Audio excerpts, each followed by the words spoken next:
जितने लोगों को दमा है, खांसी की तकलीफ है, बहुत ज्यादा सांस फूलता है, लौंग की भाप लें। 1 लीटर पानी लें, उसमें 10 से 15 लौंग डालें। मेरे मोहतरम भाइयों, उसकी स्टीम लें, 5 से 7 मिनट उसकी स्टीम लें। इस लौंग को ज़ाया नहीं करना, इसी पानी को ढांप के रख दें। दोपहर में इसमें 3-4 नए लौंग डालें, फिर इसको बॉयल करें, फिर इसकी स्टीम लें। रात को फिर इसी पानी में 3-4 नए लौंग डालें, फिर बॉयल करें और इससे स्टीम लें।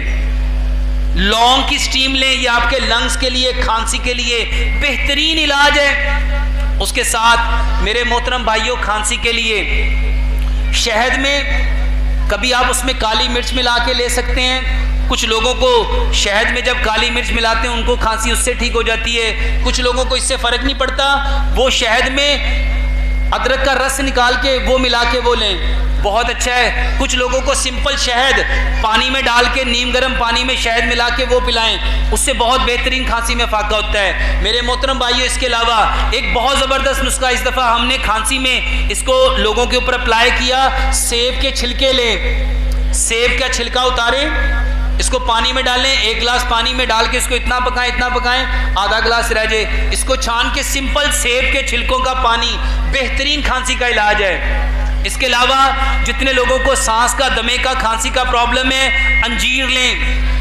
5 अंजीर पानी में भिगो के रखें, 1 गिलास पानी में उसको ग्राइंड करके ये दें, ये खांसी का बेहतरीन इलाज है।